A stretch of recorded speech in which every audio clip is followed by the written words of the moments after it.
நண்பர்கள் அனைவருக்கும் வணக்கம். சேஃப்டி ஃபார் எவரிஒன் சேனல் சார்பாக வெங்கட். இன்னைக்கு இந்த வீடியோவில் நான் என்ன மாதிரி இன்ஃபர்மேஷன் ஷேர் பண்ண போகிறேன் அப்படின்னு பார்த்தீங்கன்னா, ஆக்குபேஷனல் எக்ஸ்போஷர் லிமிட் இது சம்மந்தமாக தான். நீங்கள் கேள்விப்பட்டிருக்கலாம் ஓஇஎல், பிஇஎல் இல்லை பிஎல்இ, அதாவது ஆக்குபேஷனல் எக்ஸ்போஷர் லிமிட். பிஇஎல்னா பெர்மிஷபிள் எக்ஸ்போஷர் லிமிட், பிஎல்இ அப்படின்னா பெர்மிசிபிள் லிமிட் ஆஃப் எக்ஸ்போஷர் அப்படின்ட்டு.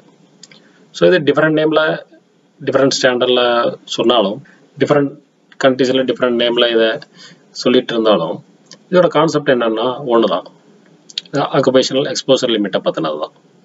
ஸோ இந்த வீடியோவில் அது ஆக்குபேஷனல் எக்ஸ்போசர் லிமிட்னா என்ன, அதை எப்படி கால்குலேட் பண்ணுறாங்க அப்படிங்கிறத பற்றியும், அதுக்கோட அவசியம் என்ன அப்படிங்கிறத பற்றியும் உங்களுக்கு இன்ஃபர்மேஷனை ஷேர் பண்ணுறேன். ஒர்க்கர்ஸு தான் செய்யக்கூடிய ஏதாவது ஆக்டிவிட்டி மூலமாகவோ இல்லை அவங்க ஒர்க் பண்ணக்கூடிய பிளான்டில் ஏற்படக்கூடிய ப்ராசஸ் மூலமாகவோ அட்மாஸ்பியரில் டாக்ஸிக் சப்ஸ்டன்சஸ் இருக்கிறதுக்கான வாய்ப்புகள் இருக்குது. ஸோ அதை எக்ஸ்போஷர் ஆகிறதுக்கான வாய்ப்புகள் இருக்குது, அப்படி தானே? அதாவது டாக்ஸிக் சப்ஸ்டன்ஸ் அப்படின்னு பார்க்க போனால் அது ஈவன் டஸ்ட்டாக கூட இருக்கலாம், இல்லைனா ஏதாவது வேப்பர்ஸாக இருக்கலாம், ஃபியூம்ஸாக இருக்கலாம், டாக்ஸிக் கேஸஸாக இருக்கலாம். ஸோ இந்த மாதிரி ஏதோ ஒரு ஃபார்மில் இருக்கலாம். அது கன்ஸ்ட்ரக்ஷன் இண்டஸ்ட்ரியாக இருந்தால் டஸ்ட்டு, சிமெண்ட் டஸ்ட்டு, அந்த மாதிரி எக்ஸ்போஸ் ஆகிறதுக்கு வாய்ப்புகள் அதிகம். கெமிக்கல் பிளான்ட்டாக இருந்ததுன்னா நிறைய டைப் ஆஃப் கெமிக்கல்ஸ் எல்லாம் இருக்குது. ஸோ அதில் எதுலையாவது எக்ஸ்போஷர் ஆகிறதுக்கான வாய்ப்புகள் இருக்குது, அப்படி தானே? ஸோ இந்த மாதிரி எக்ஸ்போஷர் ஆகிறதுக்கான வாய்ப்புகளில் அது ஒரு லிமிட்டாக இருந்ததுன்னா அது அவங்களுக்கு பெரிய அளவில் ஹெல்த் ப்ராப்ளம் ஆகாது. ஸோ அந்த லிமிட்டை மெயின்டைன் பண்ணுறது தான் ஆக்குபேஷனல் எக்ஸ்போஷர் லிமிட் அப்படின்ட்டு சொல்கிறது. இந்த ஆக்குபேஷனல் எக்ஸ்போஷர் லிமிட்டை மெயின்டைன் பண்ணதுக்கு வேண்டிய அவசியம் என்னன்னு பார்க்க போனால், இது எம்ப்ளாயர்ஸோட ரெஸ்பான்சிபிலிட்டி தான். அதாவது சட்டம் சொல்லுது இல்லை, எம்ப்ளாயர்ஸு தான் எம்ப்ளாயீஸோட ஹெல்த் அண்ட் சேஃப்டியை மெயின்டைன் பண்ண வேண்டியது அவசியம்.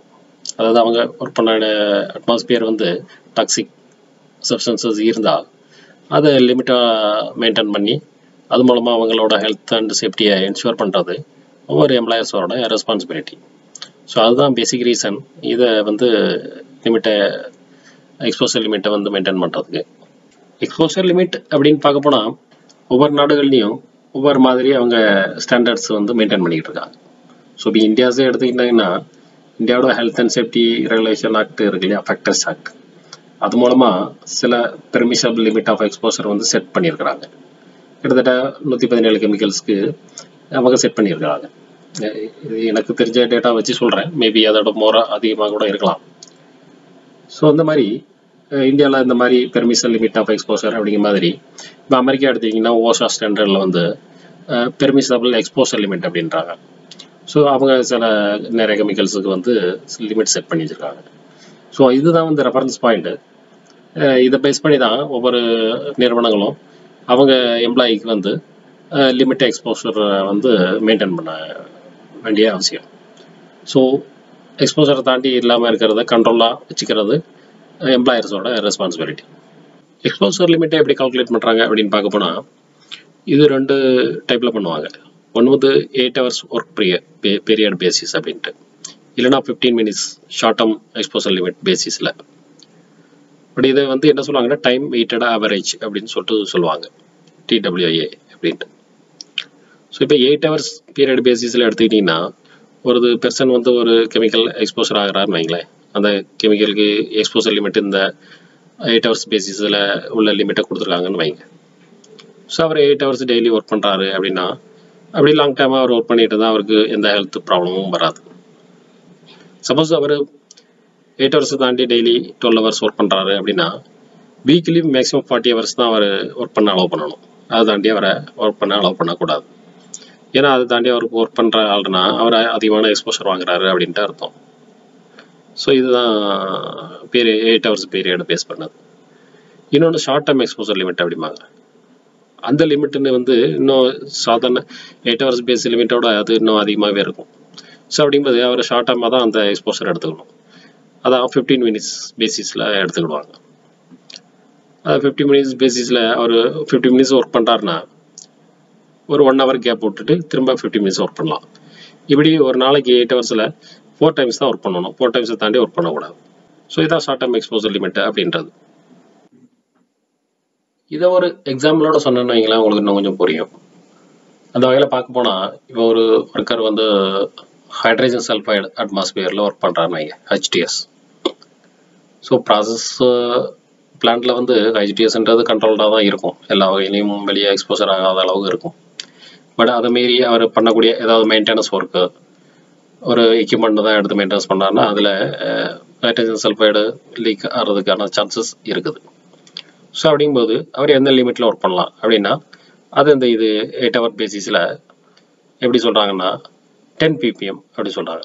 10 ppmல ஒரு 8 hours பீரியடில் அவர் கண்டினியூஸாக ஒர்க் பண்ணிட்டு இருந்தாருன்னா ஒரு ஹெல்த் எஃபெக்ட் ஒன்றும் இருக்காது. ஸோ அதே நேரம் 15 ppm இருக்குன்னு வைங்க அந்த அட்மாஸ்பியரில், அப்போ அவர் ஷார்ட் டேர்ம் எக்ஸ்போசர் லிமிட் அந்த பேசிஸில் தான் ஒர்க் பண்ணணும். அதாவது 15 minutes அவர் ஒர்க் பண்ணணும், பின்ன 1 hour கேப் போட்டுக்கணும், அடுத்தல 15 minutes, இப்படி ஒரு நாளைக்கு 4 times மட்டும்தான் செய்யணும். ஸோ இதுதான்.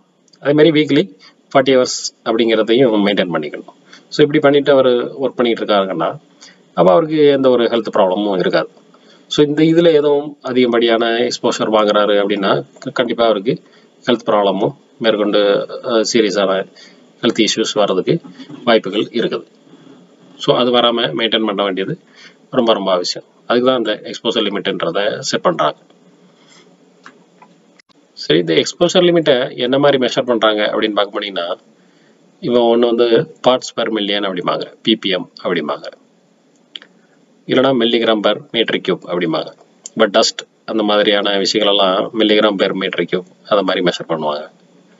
இப்போ ஹைட்ரஜன் சல்ஃபைடு, கார்பன் மோனாக்சைடு அந்த மாதிரினா அது ppmல மெஷர் பண்ணுவாங்க. ஸோ இதுதான்.